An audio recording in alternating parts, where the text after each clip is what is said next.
Hello there! What is going on, everyone? Today we are going to be taking a look at the Customizable Mandalorian Leader and Hunter. These are going to be those commander and operatives for your Mandalorian factions that everybody has been waiting for. Customizable Mandalorians. Now, granted, all of the Mandalorians are pretty customizable, but you have a wealth of options in this pack. Over 20 different options in this box. So we're going to take a look at this. If you're a fan of the Mandalorians, you should definitely click subscribe. Are you a fan-DeLorean, dare I say? Oh, excuse the dad humor. Let's go ahead and get this thing open. Now, before I do, big thanks to Atomic Mass Games and Asmodee for sending this out for review.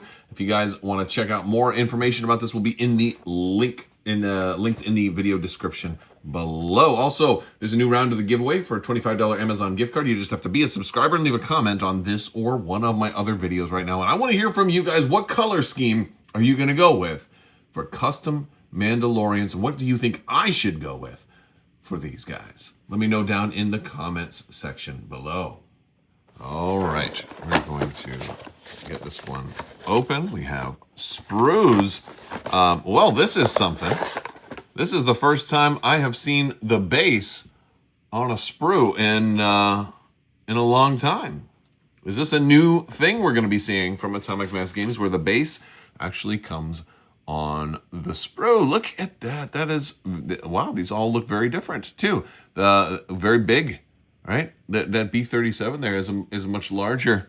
This is a different, this almost, wow. Oh, these are made in Poland. Look at these. Look, that's made in Poland. This does look like Archon. This is the same way Archon does there. I wonder if they worked with Archon to get these done, because it feels like that kind of plastic too. This is that's pretty cool. I don't know who they're partnering with, but it's someone out of Poland, and that's really cool because it's a slightly different kind of plastic, but it's pretty good stuff. So yeah, it does definitely remind me of some of the other games that I have been reviewing lately. So pretty cool. Now I have to go back and watch some of my other unboxings for other games and see if it's this exact same sprue format. This is really cool. All right, so I don't know why I get really hyped up over silly things like that, but I think that's a cool thing. All right, we have we've got horns on there. We've got blades, right? Pistols. We've got this gun. We've got double blades. We've got the scarf part. We've got Mandalorian armor here. We've got jetpacks. We've got the big backpack, the big jetpack. Oh, this one. There we go. All right. Yeah. We've got the short backpack. We've got a shield. We've got all kinds of bits in here. What do we have in this one? A lot of the same stuff. We've got carbines. We've got a dagger, it looks like right here. We've got an arm with no weapon on it, believe it or not, right here. So very cool, very cool. Sniper rifle, another shield, choices of backpacks as well. There's a whole lot of cool stuff that you can here. And your base on a sprue. Wow, that is so cool. All right, what else do we got in here? We got more stuff in here for sure. All right, so we've got our cards. We've got 2 of our tokens here, and we have our new sheet, and we have a bags. I don't know exactly what the bags are for, but I guess if you wanted to clip everything and put it in I don't know what these are for. Maybe that will become apparent once we start putting it all together. All right, so we've got our little credits sheet here. So thanks to everybody for helping make this possible. Cool stuff. Let's go ahead and get these cards open. All right, so we've got our Mandalorian Leader card here, and I'm going to use the German card to flip over so we can see the back side, and we'll overlay them like so we can take a look at all of the upgrades. And this is a stacked unit right here. Lots of upgrade potential for this one. Now, it is only 90 points, but you're going to spend a lot more than that when you finally get everything on there. It does have the creed. It has the doctrine, the weapon, the commands, the training, 2 equipment, and grenades. You've got 4 dice for melee with that Pierce 1 vibro knife. You've got 4 dice for a blaster pistol. You must equip another weapon, and you must equip a doctrine, as is standard for all of the customs. We have Jump 2. We have Impervious, which is that real nice Beskar that we expect off of Mando heroes, at least, and it's nice to see that this one is getting that same treatment. 5, Health. 2, Courage. Surge to hit, and Surge to block, and Speed. 3, this is a powerhouse of a card. Very, very cool. Lots of upgradability and customizability. We have a lot more cards that we're going to look at. Now, next up, we have the Hunter. This is our operative.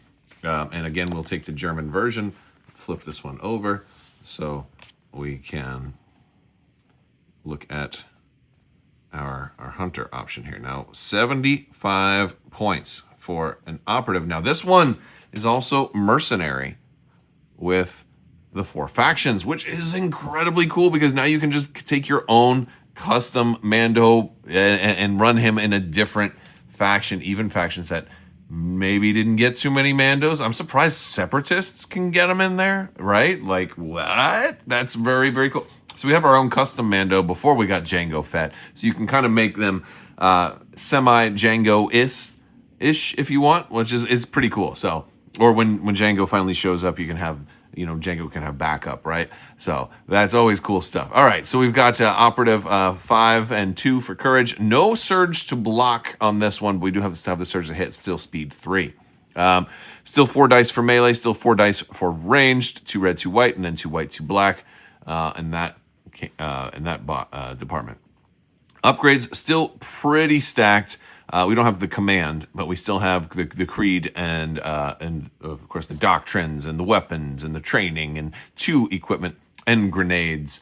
And equipment is important for these guys. That's where you're gonna get your shields and all your other gadgets and goodies and your all that good groovy stuff, which I'm digging. I really like it. All right, so we've got Impervious also. Even though we don't have the surge to block, we've got Impervious, so it's like they have partial Beskar. Right, and you have Jump 2 and Mercenary. So very cool stuff. Now we do have command cards for each of those. Now the leader, refresh your memory. The leader has Honor and Strength right here. Honor and Strength. It's a 3-pip. It activates 3 units. It says this round, while the nominated commander is not suppressed or panicked, and other allied Mandalorian troopers are within 2 of it. They may upgrade 2 of their attack dice when attacking. While the nominated commander is not suppressed or panicked, enemy units within 1 of it downgrade 1 of their attack dice when attacking. That is a really cool. I mean, they've been doing more with upgrades lately, and upgrade and downgrade in this case, which is a really nice thing. Although if you got too many enemy units near you, I think it's probably more about boosting your allies than being surrounded by bad guys. But that's just me, because I was thinking of going with like a sniper rifle on my commander, and maybe I'll have to think twice about that now. We've got No Escape here for the Mandalorian Hunter. Now this one is very cool. It definitely has a bounty hunter kind of vibe to it, or Jedi hunter kind of vibe, which could be the same if the bounty is on a Jedi. But it's a 1-pip. It's just the 1 Mandalorian Hunter. It says, when a unit issued an order with this card attacks this round, the defending unit may not spend any dodge or surge tokens that attack. Additionally, while a unit that was issued an order with this card is engaged with an enemy unit this round, that enemy unit cannot spend aim tokens, dodge tokens, or surge tokens. So this is a really a way to kind of stack the deck against your opponent in this case, which I like it. It's pretty cool. This one is definitely for, I think, more for close combat. Like, I'm moving in for the kill. I like this one. I kind of want to pair this with Din Djarin and have them both kind of going in up close and personal, trying to get the bounties done. I think that would be a really fun way to run this one. And we've got a lot more upgrades. So let's talk about doctrines. So we've got a couple here. I'll start off with some that are for both. We've got Deadeye, Deadeye here is a 5-point doctrine, leader or hunter. It gives them target 1 and sharpshooter 1. Pretty good. If you're going shooty, bang, bang, that's the way you want to go. Pretty good for 5 points. We've got Battle Master. This one is very cool. It gives you death from above, so it focuses a little bit on mobility and shooting, right? But it also says the first time this game, the unit would discard an equipment, a weapon, or a grenade, you can just exhaust it instead. So like if you wanted to shoot your jetpack rockets or something like that, this gives you a second one. I love the idea of making a discardable card reusable. It's 8 points. So if you find a card that costs more than 8, you're going to get your awesome stuff out of it. If not, this is very situational. You're not always going to have a map that gives you a good place to be with Death from Above. That's kind of going to depend on where you're playing and who built your terrain. But if you are definitely, I think the real draw for this card is the ability to have one other, discarded card come right back to you. All right, now for our leader specifically, we've got War Party Leader. This unit increases its courage by 1. This unit gains Direct, Mercenary Trooper, and Inspire 1. So you are going to be a little bit more of an effective leader with this one, which is pretty good. This is, if you're going less shooty, bang, bang, and a little bit more, I'm trying to actually, get the job done, move these guys around, and be an effective leader. That's a pretty good card for it. And this is the one that I really like for if you're running as a bounty hunter, right? You're a guild member. This is the one I want to run to pair him with Din Djarin, right? This unit gains bounty. When this unit attacks a unit that has 1 or more bounty tokens during the form attack pool step, this unit gets an aim token. When this unit defends against an attack made by a unit that has 1 or more bounty tokens from the form attack pool step, this unit gains a dodge token. Just really, really cool. Combos really well with some of the other upgrades that we've already seen. Very cool. Now, if I am running a hunter, I'm probably going to want to give him or her full Beskar. Full Beskar does give you Surge to block as Mandalorian hunter only. Obviously, you wouldn't want to put this on the leader. He already has it. 10 points for it. I would definitely take it. It's a pretty good option. All right, we got weapons. Let's start with a sniper rifle at 5 points. It's a range 1 to 5 sniper rifle. It's got high velocity, pierce 1, red, white, and black, and gives them sharpshooter 1 for 5 points. Not too bad. If you must take a weapon, so if you want to take the 0 cost one, you can take the Galar 15 carbine. That is 4 black dice at range 1 to 3. So a little bit more range. It's not too shabby, right? You had your blaster pistols. If again, it's a pretty good option. It's free. The price is absolutely right on that one. No special keywords though. Now, if you want to spend a little bit more, you can take the EE3 carbine rifle for 5 points. You've got a red and 3 black, also range 1 to 3, and it has overwhelm. So if you're spending aim tokens when you're shooting, which hey, there's a lot of cards in there that give you aim tokens, especially if you're bounty hunting or something else, right? But yeah, you can add some more suppression, which is very cool. Now we have Vibro Sword. I love this one. I love it. I love it. I love it. I love it. This unit gains Charge and Duelist. It also has Pierce 1 on there. Which can be excellent for bounty hunting in general. When defending against a melee attack during the modify dice step, this unit may flip any number of its active shield tokens to their inactive side to cancel a hit or crit result for each shield token flipped this way. And it has a red, 3 white, and 2 black. So 6 dice profile, not half bad. I thought that's how shields worked anyway. I'm not sure if... it's because it's a melee attack, right? I think that's the distinction that I'm missing here, is that it's a melee attack as opposed to a ranged attack. So no, I like this. It lets you really have some up close and personal stuff. I definitely want to build some vibro swords on these guys. I'm loving it. We have another one called Dual Armaments, and I think this is another really, really cool one. this is one of the times where, you know, a picture would be more helpful, because it's like not dual for dueling, that would be DUEL, but dual armaments gives you charge and gunslinger. So I think this is, if you were trying to build something that was a little bit more reflective of the model of what you're going to have on the upgrade, if this is something you wanted to run, I think you're looking at a pistol and a sword. So maybe a single vibro blade, or maybe a dagger, of you know, a knife or something like that, and a gun.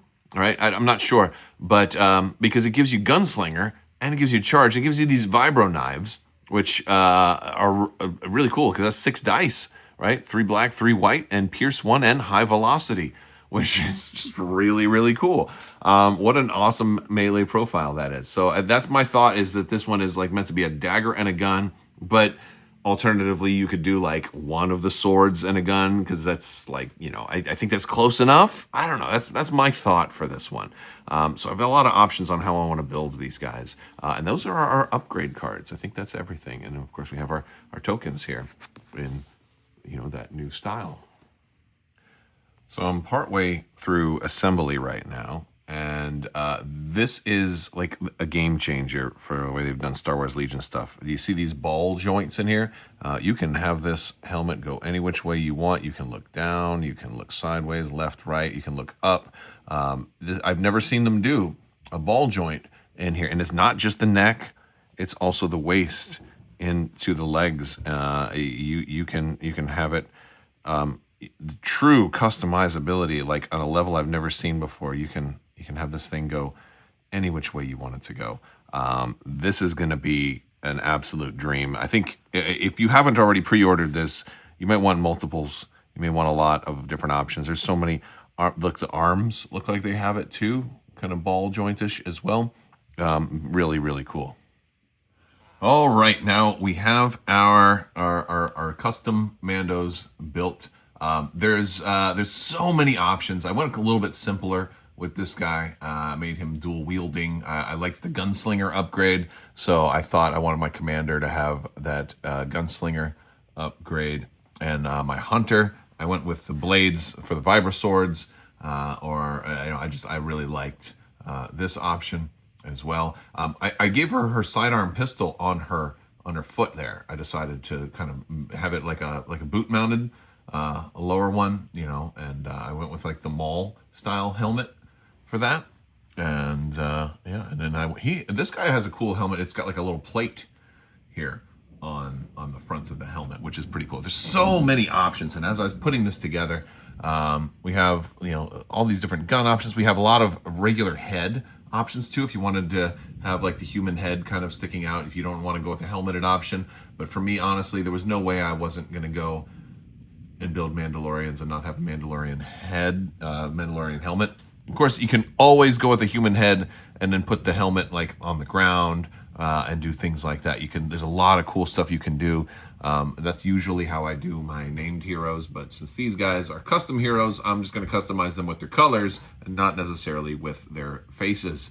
So that's how I'm going to do it.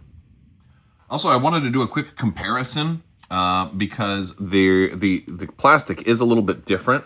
Again, I talked about the sprues.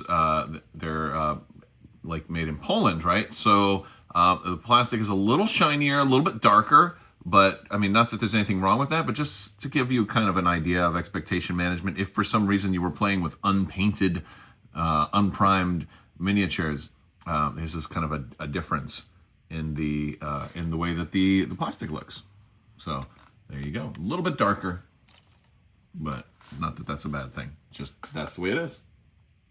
All right, so this has been a look at the customizable Mandalorian leader and hunter for Star Wars Legion. I know a lot of you guys have been waiting to get your hands on these. Check the link in the video description below. You can pre-order your own if you haven't already, or pick up a second one if you like what you see here. Let me know your thoughts down in the comments section below. I will talk to you later. Big thanks again to Atomic Mass Games and Asmodee for sending this out. And a huge thanks to my patrons. You guys are absolutely amazing and help make this whole channel possible. We'll talk to you soon. May the Force be with you. Live long and prosper. Be excellent to each other. Party on, dudes. So say we all. And always wash your socks.